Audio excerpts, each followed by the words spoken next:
Price the Lord, hallelujah. Zion லந்துகால ஆய்விற்கு அன்போடு கூட இயேசு கிறிஸ்துவின் நாமத்தில் உங்களை வரவேற்கிறேன். இன்று 4வது தினத்திலும் என்னாகமத்தின் சிலுவையில் நிழல். ஆம், சிலுவையின் நிழல் வேதாகம் முழுவதும் காணப்படுகிறது.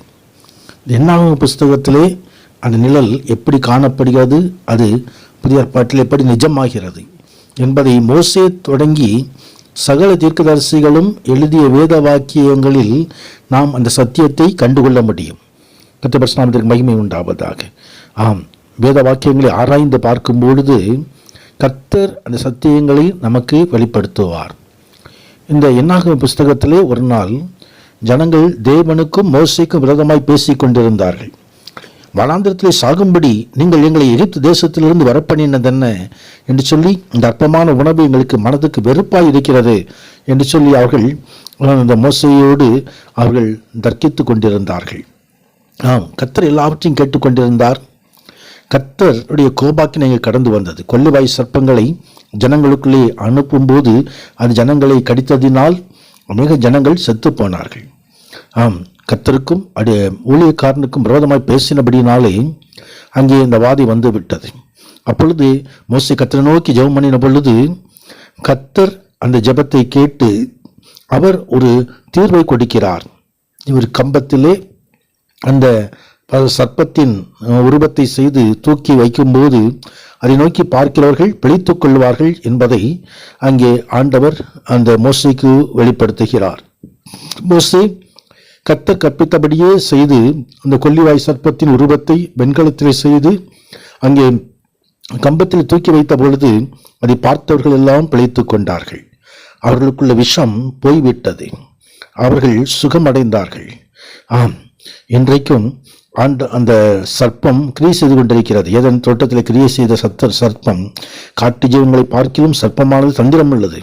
அது ஸ்திரியை வஞ்சித்தது, அது ஆதாமை வஞ்சித்தது, பாவத்தை கொண்டு வந்தது.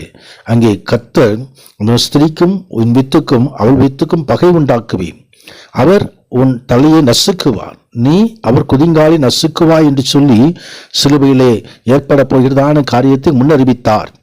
ஆம், அந்த சர்ப்பத்தை குறித்து அதற்கு பெயர் லீபியதான் என்று கொடுக்கப்பட்டிருக்கிறது. யோபு புஸ்தகத்தில் 41ஆம் அதிகாரத்தில் இந்த லீபியதானை குறித்து நீ பிடிக்கக்கூடுமோ, நாக்கை கயிற்றினாலே பிடிக்கக்கூடுமோ, மேட்டுமையானதெல்லாம் அதுக்கு அற்பமாய் தோன்றுகிறது. கதைபரசனத்துக்கு மகிமை உண்டாவது.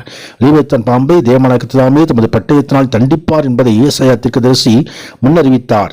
ஒரு ஏசாயா 27ஆம் அதிகாரத்திலே வெளிப்படுத்த விசேஷத்தில் பார்க்கும்போது உலகம் அனைத்து மோசமாகிய பிசாசு சாத்தான் பழைய பாம்பாகிய சலுசர்ப்பம் தள்ளப்பட்டது.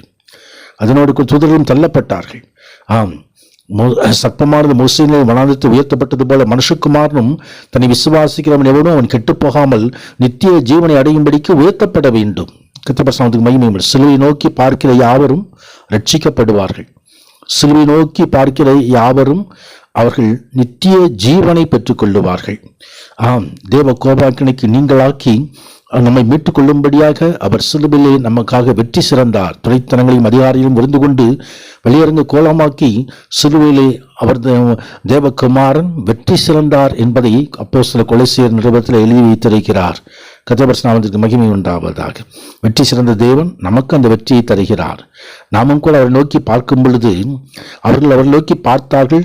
பிரகாசம் முகங்கள் வெட்கப்படவில்லை, பிரகாசம் அடைந்தார்கள். ஆம், சிலுவை நோக்கி பார்க்கும் பொழுது அந்த சிலுவை நிழலிலே நாமும் கூட ஒரு ஆசீர்வாதத்தை பெற்றுக்கொள்ள முடியும். ஒரே பேரான குமாரனை நமக்காக அனுப்பி நம்மை தமது ஜீவனை கொடுக்கிற அன்பை காட்டிலும் வேறு அன்பில்லை என்பதை வெளிப்படுத்தினார்.